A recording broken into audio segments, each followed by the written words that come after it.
Series start कर रहा हूँ जिसमें आज मैं आपको केमिस्ट्री का वीडियो दे रहा हूँ।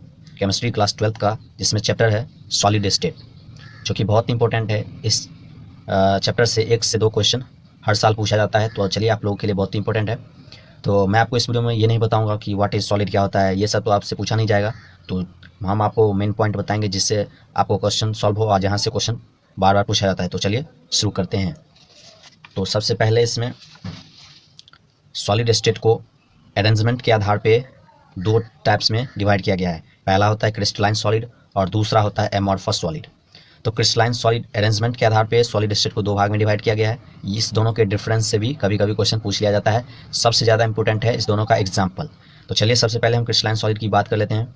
तो क्रिस्टलाइन सॉलिड कैसा होता है? रेगुलर अरेंजमेंट होता है। इसका क्या होता है? रेगुलर होता है। और इसका नेक्स्ट पॉइंट क्या है? लॉन्ग रेंज ऑर्डर होता है। Crystalline solid long range order होता है, ट्रू सॉलिड होता है और एनआइसोट्रॉपिक इन नेचर होता है। और इसका एग्जांपल क्या हो गया? Graphite, diamond, ice, NaCl ETC। उसके बाद एमॉर्फस सॉलिड की बात करेंगे तो एमॉर्फस सॉलिड मेरा इरेगुलर होता है। क्या है कि अरेंजमेंट के आधार पे 2 तरह में डिवाइड किया गया है। तो ये क्रिस्टलाइन रेगुलर होता है, तो इसका अपोजिट ये इरेगुलर हो जाएगा। ये लॉन्ग है तो ये शॉर्ट हो जाएगा, ये ट्रू है तो ये सूडो सॉलिड हो जाएगा, ये एनाइसोट्रॉपिक है तो ये आइसोट्रॉपिक हो जाएगा। बस आपको क्रिस्टलाइन के बारे में याद रखना है और एमॉर्फस का उसका अपोजिट कर देना है तो हो जाएगा। अब सबसे ज़्यादा इंपॉर्टेंट एमॉर्फस सॉलिड का एग्जांपल और क्रिस्टलाइन सॉलिड का एग्जांपल, तो आप इसको लर्न कर लीजिएगा। एमॉर्फस का एग्जांपल क्या हो गया? रबर, ग्लास, प्लास्टिक, सील का। आप इस डिफरेंस को नहीं भी याद रखेंगे बट एग्जांपल आप याद रखिएगा इस दोनों का। अब चलते हैं नेक्स्ट पॉइंट पे। नेक्स्ट पॉइंट में हम क्रिस्टलाइन सॉलिड की बात कर लेते हैं इसमें। तो क्रिस्टलाइन सॉलिड मेरा 4 तरह का होता है। पहला होता है आयनिक, दूसरा होता है मेटालिक, तीसरा होता है कोवलेंट और चौथा होता है मॉलिक्यूलर। अब इसका एग्जांपल देख लीजिए। आयनिक सॉलिड का example NaCl, ZnS, CaF2 ETC। Metallic solid का iron, copper, zinc ETC। Covalent का हो गया डायमंड, ग्रेफाइट, SiO2 जिसको क्वार्ट्ज भी बोला जाता है। और मॉलिक्यूलर सॉलिड का एग्जांपल हो गया वाटर। अब बस एग्जांपल को लर्न कर लीजिएगा। तो इतना बात हो गया। अब इसके बाद चलते हैं नेक्स्ट पॉइंट पे। नेक्स्ट पॉइंट क्या है मेरा? टाइप्स ऑफ यूनिट सेल की बात कर लेते हैं। तो यूनिट सेल को 2 तरह में डिवाइड किया गया है। एक होता है परमिटिव और दूसरा होता है नॉन परमिटिव। परमिटिव को सिंपल यूनिट सेल भी बोला जाता है और नॉन परमिटिव को सेंटर्ड यूनिट सेल भी बोला जाता है। तो परमिटिव यूनिट सेल क्या है? प्रेजेंट एट कॉर्नर्स ओनली, जो ओनली कॉर्नर्स पे प्रेजेंट होता है उसे परमिटिव यूनिट सेल बोला जाता है या सिंपल यूनिट सेल। और नॉन परमिटिव या सेंटर्ड यूनिट सेल क्या है? Present at corners and other position. Corner पे तो होगा ही होगा और अदर पोजीशन पे भी प्रेजेंट होगा, तो उसे नॉन परमिटिव या सेंटर्ड यूनिट सेल बोला जाता है। अब ये सेंटर्ड यूनिट सेल यानी नॉन परमिटिव यूनिट सेल 3 तरह में डिवाइड किया गया है। सबसे पहला होता है बॉडी सेंटर, दूसरा होता है फेस सेंटर और तीसरा होता है इंड सेंटर। तो अब बॉडी सेंटर की बात कर लेते हैं। तो बॉडी सेंटर क्या है? Present at corners and body centre. Corner पे होगा और साथ ही साथ एक बॉडी सेंटर पे भी होगा, तो उसे बॉडी सेंटर बोला जाता है। फेस सेंटर क्या है? जो कॉर्नर और फेस एक फेस सेंटर पे हो उसे फेस सेंटर। और इंड सेंटर क्या है? जो कॉर्नर और एक अपोजिट फेस पे हो तो उसे इंड सेंटर बोला जाता है। अब इसके कंट्रीब्यूशन की बात कर लेंगे। तो आपको क्वेश्चन में हेल्प करने में इसका कंट्रीब्यूशन आपको हेल्प करेगा। तो बॉडी सेंटर के लिए कंट्रीब्यूशन 1 होता है, फेस सेंटर के लिए कंट्रीब्यूशन हाफ होता है, एज सेंटर के लिए कंट्रीब्यूशन 1/4 होता है और एक होता है लास्ट कॉर्नर्स के लिए 1/8 होता है। बस आपको इतना चीज़ याद रखना है। तो अब चलते हैं नेक्स्ट पॉइंट पे। नेक्स्ट पॉइंट्स यहाँ से हर साल लगभग एक क्वेश्चन अगर सॉलिड स्टेट से पूछा जाता है तो इस इस चार्ट से पूछा जाता है। तो यहाँ पे देखिए लिखा है क्रिस्टल सिस्टम, उसका एज लेंथ, एंगल और यूनिट सेल। तो यहाँ पे 7 तरह का क्रिस्टल सिस्टम होता है। पहला होता है क्यूबिक, दूसरा होता है टेट्रागोनल, तीसरा होता है ऑर्थोरोम्बिक, चौथा होता है रोम्बोहेड्रल, पांचवा होता है हेक्सागोनल और छठा होता है मोनोक्लिनिक और सातवां होता है ट्राइक्लिनिक। अब इसको आप याद किस तरह से रखेंगे वो भी मैं आपको ट्रिक बताऊंगा। तो चलिए सबसे पहले यहाँ पे देख लिए क्यूबिक के लिए एज लेंथ आप इसको किस तरह से याद रखेंगे। देखिए सबके लिए A = B = C और टेट्रागोनल के लिए नोट C और ऑर्थोरोम्बिक के लिए इसमें A = note B not C और यहाँ पे उसका एंगल लिखा गया है और यहाँ पे उसका यूनिट से लिखा गया है। इस चार्ट को आप याद रख लीजिएगा तो बहुत ही अच्छा होगा। यहाँ से एक क्वेश्चन अगर इस चैप्टर से पूछा जाता है तो इस चार्ट से पूछ लिया जाता है। तो अब इस क्रिस्टल सिस्टम को किस तरह से याद रखेंगे तो आपको इसके लिए ट्रिक याद रखना है। C टोर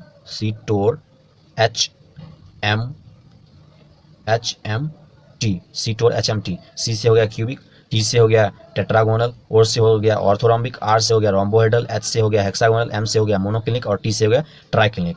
अब इसको याद रखेंगे तो आपको क्रिस्टल सिस्टम इजीली याद हो जाएगा। अब इसके लिए एज लेंथ किस तरह से याद रखेंगे, तो पहले 3 के लिए CTO CTO शुरू से पहले से क्या करेंगे, A equal to B C कर देंगे। उसके बाद एक को हटा देंगे, तो यहाँ से A equal to B not C हो जाएगा। उसके बाद तीनों नोट हो जाएगा, फिर पहला वाला स्टार्ट कर देंगे, फिर एक एक करके गायब कर देंगे। इस तरह से आप याद रखेंगे। और उसके बाद एंगल में आपको पहले 3 के लिए अल्फ़ा बीटा गामा का वैल्यू 90 इक्वल टू 90 होगा। चौथे में आपको गामा का वैल्यू नोट 90 होता है। और फिर हेक्सागोनल में एक alpha equal to beta equal to और गामा इक्वल टू 120 होता है। जरा पहले बहुत बार क्वेश्चन हेक्सागोनल और मोनोक्लिनिक का क्वेश्चन पूछ लिया जाता है, तो आप इस चार्ट को याद रखिएगा। तो बस आज के वीडियो में इतना ही, फिर मिलते हैं नेक्स्ट वीडियो में। अगर आपको इसका नेक्स्ट पार्ट चाहिए सॉलिड स्टेट का, तो वीडियो को लाइक कर दे, चैनल को सब्सक्राइब कर ले और नीचे कमेंट करे, तो मैं आपको इसका नेक्स्ट पार्ट जरूर प्रोवाइड कर पाऊंगा। Thanks for watching this video. फिर मिलते हैं नेक्स्ट वीडियो में, तब तक के लिए बाय बाय। सॉलिड स्टेट का नेक्स्ट टॉपिक हमारा है analysis of cubic unit cell. यहाँ ये जो भी एनालिसिस मैं करूँगा, इसमें आपको ये क्वेश्चन सॉल्व करने में हेल्प होगा और इससे कभी कभी क्वेश्चन पूछ लिया जाता है। तो चलिए, एनालिसिस में सबसे पहले हम सिंपल क्यूबिक सेल की बात करेंगे, जिसको SC से डिनोट किया जाता है। सिंपल क्यूबिक को SC से डिनोट किया जाता है। इसके लिए सबसे पहला पॉइंट आपको याद रखना है Z का वैल्यू। Z क्या है, effective number. Effective number simple cubic के लिए 1 होता है। नेक्स्ट पॉइंट आपको क्या इसके लिए याद रखना है, सिंपल क्यूबिक के लिए कोऑर्डिनेशन नंबर 6 होता है। इसका कोऑर्डिनेशन नंबर 6 होता है। उसके बाद नेक्स्ट इसके लिए relation A equal to 2R होता है, ये आप याद रखेंगे। उसके बाद next packing fraction simple cubic के लिए π/6 होता है। पाई का वैल्यू 180/6 पुट करेंगे तो आपको 0.524 आएगा। उसके बाद पैकिंग इफिशिएंसी आपको याद रखना है 52.4% होता है सिंपल क्यूबिक के लिए। और वॉइड स्पेस 47.6। इतना चीज़ आपको याद रखना है, कभी कभी इस सब में से भी क्वेश्चन पूछ लिया जाता है। और दूसरा एनालिसिस करने वाले हैं, तो दूसरा है मेरा बॉडी सेंटर, जिसको BCC से डिनोट किया जाता है। इसके लिए Z का वैल्यू 2 होता है, कोऑर्डिनेशन नंबर 8 होता है, 4R इक्वल टू √3A होता है रिलेशन। ये रेडियस वाला रिलेशन याद करेंगे, आपको न्यूमेरिकल सॉल्व करने में आसानी होगा। ये इस रिलेशन से क्वेश्चन पूछा जाता है, आपको एज लेंथ दे देगा और रेडियस पूछ देगा। तो बॉडी सेंटर के लिए पूछेगा तो 4R इक्वल टू √3A, और सिंपल के लिए पूछेगा तो A इक्वल टू 2R। और बॉडी सेंटर के लिए पैकिंग फ्रैक्शन √3 π/8 होता है, √3 π/8। और इफिशिएंसी कितना होता है 68%। और इसके लिए वॉइड स्पेस कितना होता है बॉडी सेंटर के लिए 32%। तो बॉडी सेंटर के लिए इतना चीज़ याद रखना है और सिंपल क्यूबिक के लिए इतना याद रखना है। अब एक और होता है इसी में एनालिसिस में, तीसरा होता है फेस सेंटर, जिसको FCC से डिनोट किया जाता है। इसके लिए Z का वैल्यू 4 होता है, कोऑर्डिनेशन नंबर 12 होता है, 4R इक्वल टू √2A होता है रिलेशन। और नेक्स्ट पॉइंट पैकिंग फ्रैक्शन जो है, इसके लिए π/3√2 होता है। पैकिंग इफिशिएंसी कितना होता है 74%। और वॉइड स्पेस कितना होता है 26% फेस सेंटर के लिए। तो ये 3 आपको चीज़ याद रखना है एनालिसिस में। सबसे पहले सिंपल क्यूबिक के लिए इतना चीज़ याद रखना है। उसके बाद बॉडी सेंटर के लिए यहाँ पे जितने लिखे हैं ये सारे बात आपको याद रखने हैं। और उसके बाद आपको फेस सेंटर के बारे में इतने जितने भी पॉइंट यहाँ लिखे हैं सब याद रखना है। उसके बाद नोट करके यहाँ लिखा गया है if there is an atom in a close packing, तो number of tetrahedral void 2n होता है और ऑक्टाहेड्रल वॉइड n होता है। ये चीज़ आपको याद रखना है। उसके बाद लोकेशन की बात कर लेंगे, तो location of tetrahedral void TV क्या है टेट्राहेड्रल और OV क्या है ऑक्टाहेड्रल वॉइड। तो टेट्राहेड्रल वॉइड जो है ये बॉडी डायगोनल में प्रेजेंट होता है। टेट्रागोनल वॉइड कहाँ प्रेजेंट होता है बॉडी डायगोनल पे, और बॉडी डायगोनल कितने होते हैं 4। उसके बाद ऑक्टाहेड्रल कहाँ प्रेजेंट होता है एज एंड बॉडी सेंटर पे। तो ये चीज़ आपको लोकेशन के लिए भी याद रखना है। उसके बाद नेक्स्ट पॉइंट पे चलते हैं। नेक्स्ट पॉइंट हमारा है लिमिटिंग रेडियस रेशियो। यहाँ से न्यूमेरिकल का क्वेश्चन बनता है इस टॉपिक से, लिमिटिंग रेडियस रेशियो से। तो इसमें आपको याद रखना है कैटायन के लिए वॉइड होता है और एनायन के लिए लैट। तो हमारा नेक्स्ट पॉइंट क्या है लिमिटिंग रेडियस रेशियो, जिसमें कैटायन वॉइड कहलाता है और एनायन लैटिस कहलाता है। फॉर एग्जांपल जैसे NaCl है तो Na प्लस और Cl माइनस, Na प्लस क्या हो गया कैटायन और Cl माइनस क्या हो गया एनायन, तो ये मेरा वॉइड होगा और ये लैटिस होगा। तो यहाँ पे देखिए अगर आपका कैटायन और एनायन का रेशियो लेस देन 0.155 हो तो उसका वॉइड कैसा होता है लीनियर और उसका कोऑर्डिनेशन नंबर 2 होता है। और एग्जांपल क्या है BeCl2। अगर आपका कैटायन और एनायन का रेशियो 0.155 से 0.225 तक होता है तो वॉइड कैसा होता है ट्राई एंगुलर वॉइड होता है, कोऑर्डिनेशन नंबर 3 होता है और उसका एग्जांपल BeCl3 है।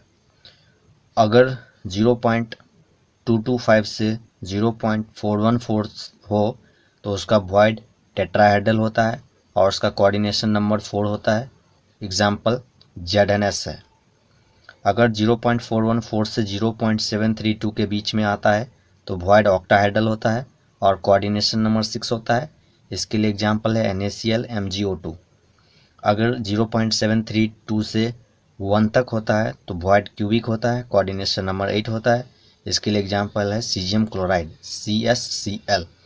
तो यहाँ पे जो लिमिटिंग रेडियस रेशियो का चार्ट लिखा गया है इससे न्यूमेरिकल क्वेश्चन बनता है नीट में, तो आप इस रेशियो को याद रखेंगे और कौन सा वॉइड बनता है वो याद रखेंगे और कोऑर्डिनेशन नंबर और एग्जांपल आपको बहुत ही इंपॉर्टेंट है। एग्जांपल अगर आपको याद रहेगा तो आप समझ जाएंगे जो उसका लिमिटिंग रेडियस रेशियो कितना के बीच में आता है, वॉइड कौन सा होगा, कोऑर्डिनेशन नंबर कौन सा होगा।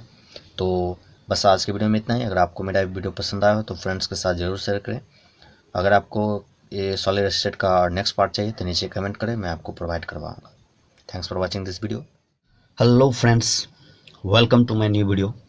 फ्रेंड्स, केमिस्ट्री क्लास 12th का सॉलिड स्टेट का मेरा ये 3rd वीडियो है। आज के इस वीडियो में मैं आपको सॉलिड स्टेट का चैप्टर एंड कर दूंगा। नेक्स्ट चैप्टर हम सॉल्यूशन का स्टार्ट करेंगे। तो चलिए शुरू करते हैं सॉलिड स्टेट में। आज का हमारा टॉपिक है इम्पोर्टेंट आयनिक क्रिस्टल। इसमें 4-5 आयनिक क्रिस्टल मैं आपको बताऊंगा।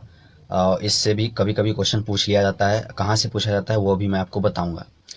तो आपने लिमिटिंग रेडियस पढ़ा होगा जिसमें मैंने आपको बताया था कैटायन और एनायन को क्या बोला जाता है। तो यहाँ पे सबसे पहले आयनिक क्रिस्टल के बारे में देखेंगे तो सबसे पहला है NaCl sodium chloride. Na plus होता है ऑक्टाहेड्रल, ये भी याद रखना है आपको, और Cl माइनस जो होता है वो FCC लैटिस होता है। मैंने आपको लिमिटिंग रेडियस रेशियो में बता रखा है, अगर आपने नहीं देखा है तो नीचे डिस्क्रिप्शन में आपको उस वीडियो का लिंक मिल जाएगा, आप देख लीजिए। उसके बाद आपको इफेक्टिव नंबर जिसको Z से डिनोट किया जाता है ये आपको याद रखना है। NaCl के लिए सोडियम और क्लोरीन के लिए 4 होता है, दोनों के लिए सेम होता है। उसके बाद कोऑर्डिनेशन दोनों का 6 होता है, Na प्लस का और Cl माइनस का। और सबसे मोस्ट इम्पोर्टेंट है it is called 6:6 type ratio. इसका कोऑर्डिनेशन नंबर 6 है, इसीलिए इसको 6:6 टाइप रेशियो बोला जाता है। एंड किसको बोला जाता है NaCl को। उसके बाद दूसरा आयनिक क्रिस्टल है सीजियम क्लोराइड। Cs प्लस जो होता है क्यूबिकल वॉइड होता है और Cl माइनस सिंपल क्यूबिक होता है। इफेक्टिव नंबर दोनों का 1 होता है, Cs प्लस का और Cl माइनस का 1। कोऑर्डिनेशन नंबर दोनों का 8 होता है, so it is called 8:8 type. 8:8 type किसको बोला जाता है सीजियम क्लोराइड को, CsCl। उसके बाद नेक्स्ट है ZnS, इसको जिंक ब्लेंड बोला जाता है। ZnS को जिंक ब्लेंड बोला जाता है।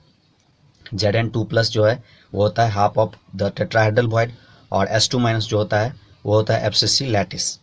दोनों का इफेक्टिव नंबर जिसको Z से डिनोट किया जाता है वो 4 होता है, कोऑर्डिनेशन नंबर भी 4 होता है, so it is called 4:4 type ratio बोला जाता है। किसको ZnS यानी जिंक ब्लेंड को। ये 3 आपको याद रखना है। आपको इसी में से क्वेश्चन किस तरह से पूछेगा वो मैं आपको बताता हूँ। आपको लिखा रहेगा which of the following is 4:4 ratio, तो मैंने आपको बताया है कौन सा है ZnS जिंक ब्लेंड, तो वो आंसर हो जाएगा करेक्ट आंसर। उसके बाद आपको एक डेंसिटी का फॉर्मूला याद रखना है।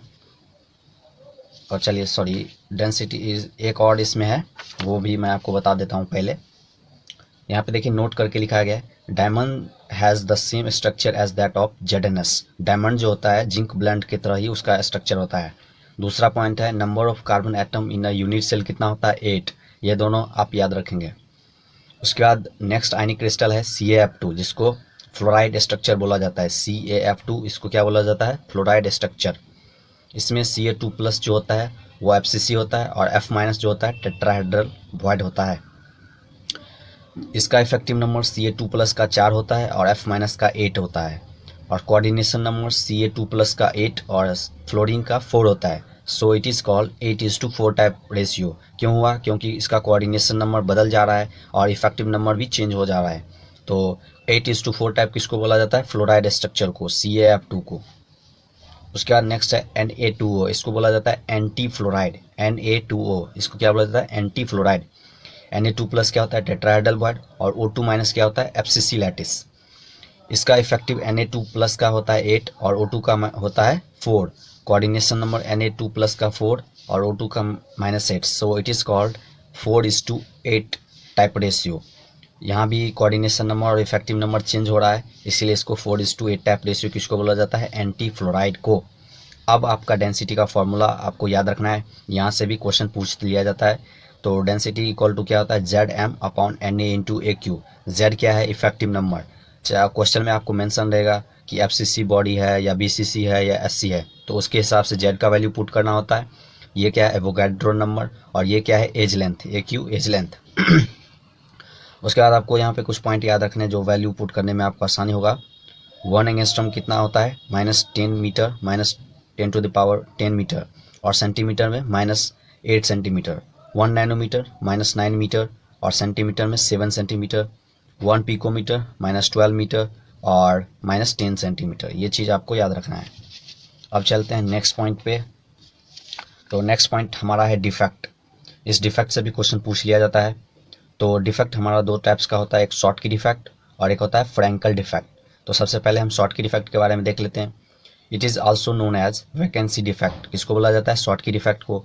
Density will decreases, Schottky defect का डेंसिटी डिक्रीज करता है। Coordination number is high, Schottky defect का कोऑर्डिनेशन नंबर हाई होता है। Behave as P type semiconductor, Schottky defect हमारा पी टाइप सेमीकंडक्टर की तरह बिहेव करता है। Size of cation and anion are almost same, Schottky defect का size का जो केटाइन और एनाइन का होता है वो ऑलमोस्ट सेम होता है। इसका एग्जाम्पल आपको बहुत इंपॉर्टेंट है, याद रखना है। शॉर्ट की डिफेक्ट का NaCl, KCl, caesium chloride, AgBr ये होता है। तो डिफेक्ट्स में हम लोग फ्रैंकल डिफेक्ट के बारे में देख रहे थे। तो ये क्या होता है? It is also known as dislocation defect. इसका डेंसिटी सेम होता है, इसका कोऑर्डिनेशन नंबर लो होता है, ये भी पी टाइप सेमीकंडक्टर होता है। There is size difference between cation and anion. अब फ्रैंकल डिफेक्ट का एग्जांपल क्या हो गया? AgCl, AgBr, AgI, ZnS। Common example Schottky और फ्रैंकल डिफेक्ट का कौन सा है? AgBr। ये फ्रैंकल भी होता है और ये शॉर्ट की भी होता है, ये आप याद रखेंगे, आपको इससे भी क्वेश्चन पूछ लिया जाएगा। कॉमन एग्जांपल कौन सा है? AgBr। अब चलते हैं नेक्स्ट पॉइंट पे। आज हमारा सॉलिड स्टेट इंड हो जाएगा। सॉलिड स्टेट का नेक्स्ट इंड टॉपिक है मैग्नेटिक प्रॉपर्टी। ये मैग्नेटिक प्रॉपर्टी 5 टाइप्स का होता है। पहला होता है पैरामैग्नेटिक, दूसरा डायामैग्नेटिक, तीसरा फेरोमैग्नेटिक और चौथा एंटी फेरोमैग्नेटिक और पांचवा फेरीमैग्नेटिक। तो पैरामैग्नेटिक क्या है? जिसके पास अनपेयर्ड इलेक्ट्रॉन होता है वो पैरामैग्नेटिक कहलाता है। इसके लिए डायपोल मोमेंट जो होता है म्यू का वैल्यू नॉट 0 होता है। किसके लिए? पैरामैग्नेटिक के लिए। ये भी क्वेश्चन पूछ लिया जाता है, तो आप इसको याद रखेंगे। उसके बाद यहाँ पे एग्जाम्पल देखिए लिखा गया है, ये सारे एग्जाम्पल लर्न कर लीजिए। उसके बाद डायामैग्नेटिक क्या है? जिसके पास अनपेयर इलेक्ट्रॉन नहीं होता है, नॉट अनपेयर इलेक्ट्रॉन। इसके लिए डायपोल मोमेंट का वैल्यू 0 होता है, म्यू इक्वल टू 0। एग्जाम्पल लिखा गया है। फेरोमैग्नेटिक क्या है? It will behave as permanent magnet. Ferromagnetic permanent magnetic की तरफ बिहेव करता है, इसका एग्जाम्पल लिखा गया है। उसके बाद anti ferromagnetic, equal number of domain are align in opposite direction. यहाँ पे देखिए अब एक डायरेक्शन इधर है और एक डायरेक्शन इधर है, ये क्या हो गया? Anti ferromagnetic. तो फेरोमैग्नेटिक के लिए भी डायपोल मोमेंट 0 होता है। लास्ट है ये एंटी फेरोमैग्नेटिक के लिए डायपोल मोमेंट 0 और लास्ट क्या है? फेरी मैग्नेटिक। ये क्या होता है? Unequal number. ये इक्वल नंबर ऑफ डोमेन रहेगा तो एंटी फेरोमैग्नेटिक और अनइक्वल तो फेरी मैग्नेटिक, जिसके लिए डायपोल मोमेंट 0 नहीं होता है। इसका एग्जाम्पल लिखा गया है। ये मैग्नेटिक प्रॉपर्टी यहाँ पे जितने भी लिखे गए हैं सारे का एग्जाम्पल से भी क्वेश्चन कई बार पूछ लिया जाता है, तो आप इसको याद रखेंगे। तो बस आज का हमारा सॉलिड स्टेट का चैप्टर एंड हो गया। नेक्स्ट चैप्टर हम सॉल्यूशन का स्टार्ट करेंगे। तो thanks for watching this video. अगर आपने अभी तक तो आज का हमारा वीडियो सॉलिड स्टेट का समाप्त हो गया है। नेक्स्ट हम सॉल्यूशन का स्टार्ट करेंगे। तो आपको मेरा वीडियो पसंद आया तो लाइक करें, सब्सक्राइब करें और अपने फ्रेंड्स के साथ ज़रूर शेयर करें। फिर मिलते हैं नेक्स्ट वीडियो में, तब तक के लिए।